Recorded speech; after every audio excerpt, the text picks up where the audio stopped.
foot. Bonsoir à tous. Bienvenue au Golemont d'Or 2021. Cette cérémonie, mon cher Philippe, qui récompense les plus grandes dingueries dites cette année sur les écrans. Et on peut le dire, cette année, c'est chargé. Oh oui Stéphane, c'est le moins qu'on puisse dire. Alors, évidemment, on va pas tout vous diffuser, parce que ça durerait 8 heures. Mais on va essayer de déblayer, de débroussailler le paf, comme dirait Louis de Funès. Pardon, j'ai pas compris. Le paf. Paf, et paf, paf. Regardez-moi là. Là. Mesdames et messieurs, dorénavant, c'est la télé qui met des patates. C'est pire que le MMA. C'est parti pour cette cérémonie numéro 5. Monsieur le maire, si la situation s'aggrave, est-ce que vous acceptez qu'on isole Marseille comme on a isolé Laval et la Mayenne cet été et comme on a isolé Marseille en 1720 lorsqu'il y avait la peste? Une sorte de confinement, les TGV n'y entrent plus, les avions ne se posent plus, les Marseillais ne sortent plus et on ne va plus à Marseille. Christophe Barbier, le barbier de ses pires. De Séville. Non, de ses pires. Parce qu'à chaque fois qu'il prend la parole, c'est pire que la fois d'avant. Ah Donc, oui. Vraiment. C'est un joueur, il m'émeut parce que vraiment, il est là, on se dit, bon, la SBFM TV, c'est vrai que c'est un club normalement qui était très ambitieux et qui est maintenant un peu devenu moribond, Oui. qui est dans le ventre mou du championnat des racistes.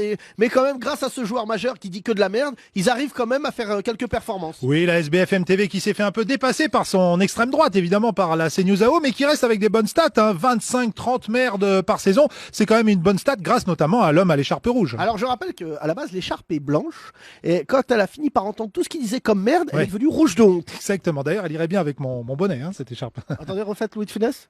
Paf. Oui, c'est Paf. vrai. Numéro 4. Y a-t-il eu consentement? À quel âge ça a commencé? Y a-t-il eu consentement? Y a-t-il eu ou non une forme de réciprocité? On vous tombe immédiatement dessus. Parce qu'on parle d'un enfant de Et 14 alors, ans. d'abord, on parle d'un adolescent. On parle d'un adolescent. C'est de pas la 14 même ans. chose. Déjà, c'est pas la même chose. Et en plus, même pour spécifier le crime, il faut savoir s'il y a eu consentement. On l'avait oublié. Eh oui. La Finkielkraut, le philosophe qui fait honte à la philosophie. Oh, il a justifié un viol. Il a failli justifier un viol. Oh là là, c'est bien joué. ça. Finky, comme l'appellent ses fans, un des joueurs les plus expérimentés, mais on voit son regard. Vous voyez quand il parle, on voit qu'il est concentré, vraiment. Il a Eye of the Tiger, Pas vraiment. du tout. Il a le crazy eye Ah de oui. votre oncle timbré qui vous dit tu comprendras jamais rien. Il est fou c'est vrai. furieux. Paf, Mais paf. on est sur le podium numéro 3. C'est-à-dire que tant qu'on s'adressera dans nos écoles à des salles, à des classes qui comprennent 75% de noirs, d'arabes, j'en passe et les meilleurs, on n'y arrivera jamais. Oh, il est là, mon Jeannot, l'homme qui va les 3 mots là. Allez-y, à vous. 3. Là, c'est incroyable. Vous avez vu, il y a tout. Il y a la position. Il y a le phrasé, il y a la voix, d'un coup il parle, exactement. c'est assez incroyable. Il manque que le pastis et les doigts de cajou. Et il pourrait être dans son salon, il pourrait avoir cette position-là tout seul devant sa télé, mais non, il est payé, il est là. On dit, il me rappelle Claude Brasseur dans Camping. Exactement, c'est vrai. Alors, ce qui est marrant, c'est que Claude Brasseur, c'est un rôle de composition, Ouais. et Dacier, c'est un rôle de décomposition. Mais vous l'avez dit, pour être dans son salon et dire les arabes, les noirs, dans son salon tout seul. Mais là, il est invité, il est payé, et il y a beaucoup de gens qui s'occupent de lui, autour de lui, Stéphane. C'est ça qui est magique. Vous faites bien de le rappeler. Eh oui. Merci, mon cher Philippe. J'aimerais remercier tous ces techniciens qui subissent ces propos, vraiment pour le coup, malvenus tous les jours. Ils les maquillent et les coiffent. Ils doivent parler avec eux. J'imagine le taxi qui doit ramener cet énergumène en lui disant bien sûr, c'est les Arabes. Alors que lui-même est arabe, c'est assez exceptionnel. Et ça s'applaudit. Eh oui, mais tous ces chroniqueurs, évidemment, ne seraient rien sans l'apport d'un homme. Et cet homme, on le connaît. cher Cette Stéphane. transition, j'aimerais vous remercier, mon cher Philippe. C'est une de exceptionnelle. J'aimerais remettre un Golemont d'honneur à un homme spécial, Monsieur Pascal Pro. Moi, je vais vous dire, je les connais, les foudres de la bien-pensance, les petits soldats du politique. Ça, c'est du baratin, ça. Les petits soldats du Parce que t'entends politiquement beaucoup. correct. Je connais les résistants de la dernière heure. Je connais les Quel munichois. résistant de la Je connais les munichois du système. Je vais vous dire la solution, elle est simple, c'est ce qu'a dit votre ami, François Hollande, partition. C'est ça la vérité. C'est que la France, il y aura des partitions. C'est ça qui va se passer. Hélas. des bons petits... Mais c'est déjà le cas, cher ami. justement, mais il faut lutter contre ça. Mais tu peux Mais plus. c'est effrayant Mais ce tu que ne. vous dites. Mais oui. Ah ben. Non mais on va commencer ça s'appelle la partition, c'est Hollande qui l'a dit, c'est pas moi. Vous êtes pour la partition. Non mais Gérard Leclerc, on va commencer par vous en fait. On va vous installer à Trappes. Voilà. On va commencer par Trappes demain. Non mais on va commencer par vous. Mais non, mais il y en a marre de vos. Il y en a marre. Vous allez aller à Trappes. Qui va y aller? C'est pas du tout ce que je dis. Voilà, là, c'est toujours un plaisir. Quel acteur! 4 heures d'antenne par jour, il ne faiblit pas. Vous vous rendez compte ce que c'est 4 heures d'antenne? Même Saddam Hussein, à sa grande période, quand il décapitait ses opposants, il était chroniqueur, il avait 3-4 minutes par jour. Hein. Oui, mais il a la confiance du président. C'est le joueur du président, Pascal Praud. C'est pour ça qu'il invite tous les joueurs, tous ses potes, voilà, qu'il connaît, et puis il les invite autour d'une table, et puis voilà, ça déblatère, et avec ça, il pète l'audience. Ah ouais, il pète sur tous les couilles, hein, je vous le dis, moi, mais vraiment, j'aimerais qu'on le... C'est l'heure quand même de lui reconnaître ce talent. Où est-ce qu'il va finir, Pascal Praud? On verra après le mois d'avril. Oh là là, c'est le numéro 2! Il faut bien voir que le grand remplacement s'inscrit dans l'histoire globale des colonisations. Il est beaucoup plus colonisation que les colonisations antérieures, puisqu'il est beaucoup plus massif. Les colonisations les plus graves, les plus profondes, sont évidemment les colonisations démographiques, le changement de peuple. Il faut bien voir que les femmes voilées aujourd'hui sont un peu le drapeau de la conquête ou de la colonisation. C'est le drame du XXIe siècle, ou même le crime contre l'humanité du XXIe siècle. On ne saurait dramatiser, c'est une chose horrible, le grand remplacement. Ce qu'on appelle la haine, c'est toute opposition au génocide par substitution.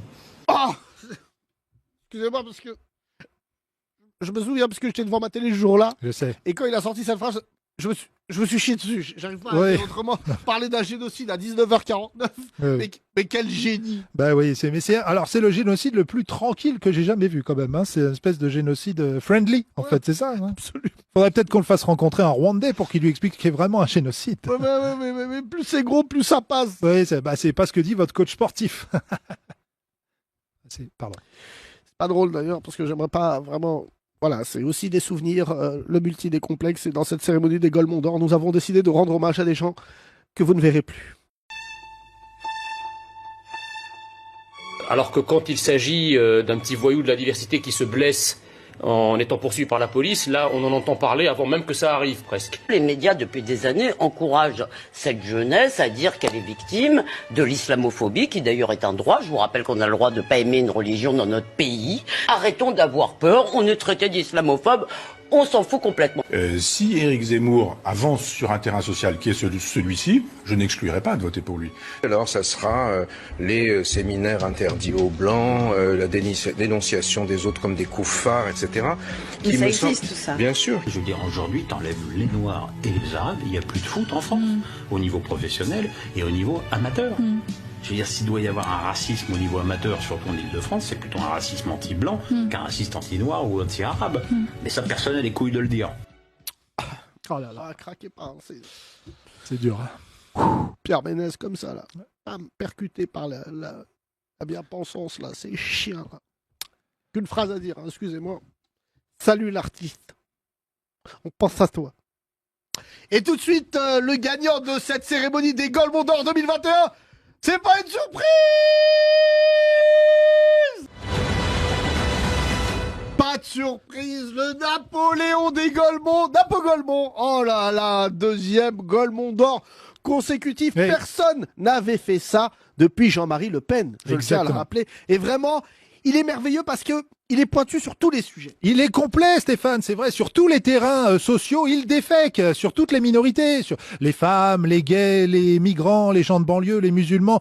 Voilà, il sait tout faire. Il sait tout faire. C'est l'œuvre d'un homme. Regardons tout de suite, avec émotion, l'œuvre de Zemmourigno. Pour moi, la délinquance que nous vivons n'est pas une délinquance. C'est un djihad. Voilà. C'est une guerre qui nous est menée, une guerre de civilisation, une guerre de pillage, une guerre de vol, une guerre de viol et une guerre de meurtre. Alors au début, moi je me souviens, à la fin des années 70, début des années 80, on parle des vols de radio. C'est la mode des vols de radio. Et puis petit à petit ça monte, les viols, etc. La Bretagne, qui ne connaissait pas de phénomène migratoire et qui maintenant, dans les villes comme Rennes et Nantes, qui sont devenues des coupe-gorges. où il y a des viols, des meurtres et des vols tous les jours. Partout où il y a des communautés musulmanes importantes, le sang coule. Les Arabes ont un mépris souverain pour les Noirs qu'ils considèrent comme leurs esclaves depuis des siècles. Dans les cantines, il y a des tables de musulmans et puis des tables d'impurs. Et puis à la cantine, les petits musulmans disent que les autres sont impurs parce qu'ils ont mangé du porc. Il y a beaucoup de femmes qui sont dans des métiers moins bien payés, mais c'est elles qui les choisissent. Je lutte politiquement contre les gays.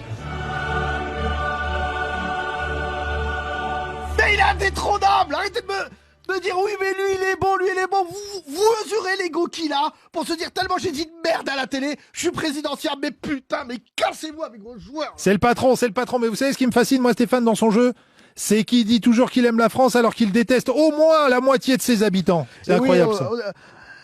Personne n'aime autant la France que lui. Voilà, il déteste tout le monde.